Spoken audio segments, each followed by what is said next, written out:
עכשיו ברדיו ללא הפסקה. איפה הכסף? עם ענת דוידוב וחגי גולן. עורכת יעל איילון.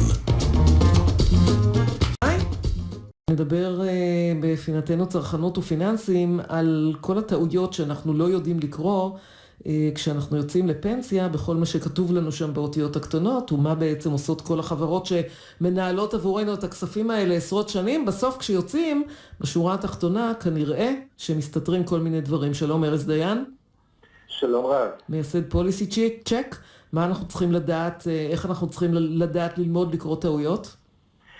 למעשה מה שחשוב הוא שכאשר למעשה הלקוח מגיע לגיל פרישה ועומד לקבל כמה מיליונים או קצבאות בסכומים גדולים, הוא לבצע בדיקה מקיפה של הפוליסות שחלקם עוד נולדו בשנות ה-80, ה-70 ואפילו ה-60. כאשר הבדיקה הזו, מהניסיון שלנו ב-14 שנים האחרונות, היא שבכמעט ב-45% מהמקרים שאנחנו בודקים יש טעויות, והפוליסות מזוכות לעתים גם בסכומים של עד 400,000 שקל לפוליסה אחת. באמת? זה הרבה כסף. זה הרבה כסף וגם הרבה טעויות, כלומר למעשה יש מעל 80 סוגים שונים של טעויות שזיהינו. איפה זה בעיקר קורה? באילו חברות? זה למעשה קורה בכל חברות הביטוח. לכל החברות שקיימות היום בשוק, הן למעשה מנהלות פוליסות עוד משנות ה-60. חלקם גם מזגו חברות ביטוח אחרות, ולכן חשוב לבדוק את כל החברות. אנחנו יודעים גם לפצח כל פוליסה, כולל פוליסות שכבר מוזגו או לא קיימות היום בחברות ביטוח כמו אסנה או ירדניה וכדומה, על ידי תוכנה מיוחדת שפיתחנו. אוקיי, אני רוצה לשאול אותך עוד שאלה אחת, ארז דיין. יש סיטואציות מסוימות שהן מועדות יותר לפורענות, נכון? תסביר לי.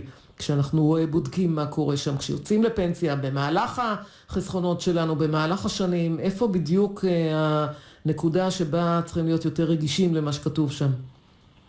למעשה אני חושב שכבר לקראת גיל הפרישה, אפילו כמה שנים קודם, כאשר מקבלים את אותם דוחות שנתיים מחברות הביטוח, כדאי לשים לב לשינויים בערכי הפדיון.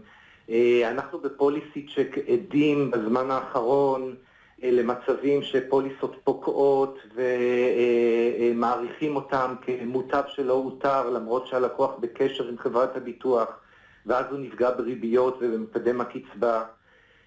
הטעויות הן בריבית, הן בקליטת התשלומים. אבל איך אני ידע שיש טעות? איך אני ידע לחשב את זה? ואתה צריך להיות תמציתי ב-20 שניות להסביר לי את זה. לחשב לבד פוליסות מן הסוג הזה זה קצת קשה, אבל לפחות כדאי לגלות שאכן יש טעות. וזה ניתן לעשות בדרך פשוטה של השוואת דוחות שנתיים בין שנה קודמת לשנה הנוכחית. הבנתי, אבל זה גם פונקציה של טוב, אני כבר ממשיכה לדבר ואין לי זמן. אני נותנת לעצמי גול. בסדר, אוקיי. אתה יודע מה? זה נושא מעניין ויכול להיות ששווה להקדיש לו עוד כמה דקות לפחות כדי לעזור למאזינים שלנו, ובשלב הזה נודה לך. ארז דיין, מייסד פוליסי צ'ק, על כל הטעויות בדרך לפנסיה שלנו. יש לא מעט כאלה.